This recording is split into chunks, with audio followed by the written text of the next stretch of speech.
السلام عليكم. مبروك علينا رباح 2-1. ماتش زوين، ماتش فيه كلشي، فيه المقاتله، فيه البيوته، فيه المطايفه، فيه التعاضيد.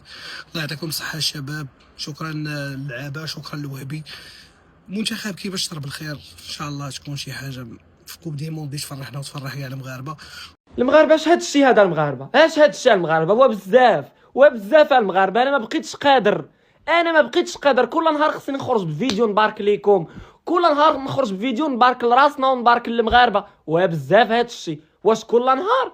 وبزاف المغاربه ما شاء الله، بعدا ما خمسة وخميس. اللهم كثر حسادنا، والله يعميها شي وحدين من هك، الله يعميها لهم. تبارك الله تبارك الله تبارك الله.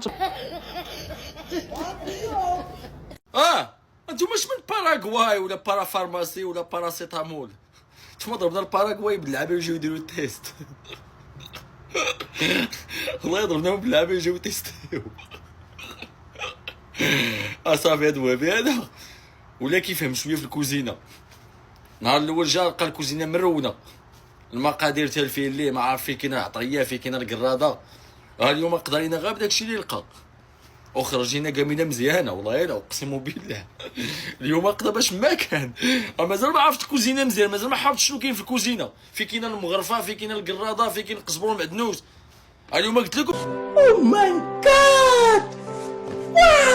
عندنا تشكيله يعني معدل الاعمار ديالها ما بين 20 عام 25 عام، الا حيدنا في الستينات بونو. وهاد التشكيله ان شاء الله غنشوفوها على مدى 10 سنوات. تشكيله شابه مازال صغيره، كتقاتل، فيها الروح الوطنيه، يعني كاين الخير الاخوان. المغرب في تاني مباريات الودية بقيادة المدرب الجديد محمد وهبي بيتغلب على باراجواي منتخب شرس جدا، شفناه منتخب تقيل، منتخب له اسمه.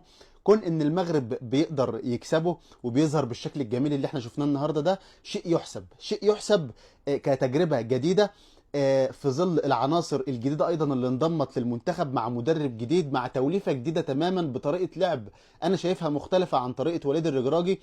السبوع الحقيقيين الذين يرهبون اقوى المنتخبات العالميه. هذا هو اللعب الحقيقي، هذا هو المنتخب ديالنا، هذا هو المنتخب اللي بغينا نشوفه. كنا كنقول لكم فقط صبروا على السيد محمد وهبي، لانه مدرب ذكي، مدرب وطني، ومدرب معقول، عنده الجديه وبانت في الدوزيام ميطا. بعد ما كنا 0-0 في الميطا الاولى، في الدوزيام ميطا كان واحد الهجوم اللي خلقنا به الدفاع ديال الباراغواي، وحققنا جوج الاهداف بنفس الطريقه، واحد من الخنوس وواحد من نايل يونس وباه من نايل العناوي. تبارك الله على المنتخب ديالنا.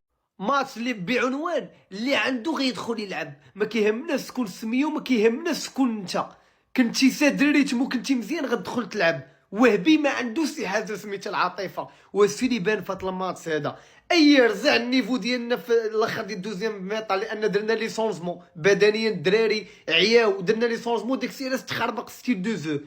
اما وهبي في الماتش بين لينا ها كيفاش كتلعب كره، بين لينا ها شكون اللي خاصو يدخل، وها المنتخب ديالنا اللي بدون عاطفه. جاسم اليوم راه في حاجه الهرب 10/10. بغيت غير نسول هذا اللي برمج هذه المباراه، واش من نيتك كتقول لنا مباراه وديه؟ هذه راه مباراه ديال النهائي، هذا راه كاس العالم، هذا راه نهائي ديال المونديال المستقبلي. ما يمكنش يا الخوت، انا بعدا استمتعت.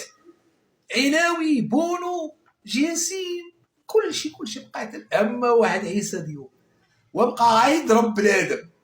تبارك الله. وشكون مازال في الدنيا باقي ما عاش؟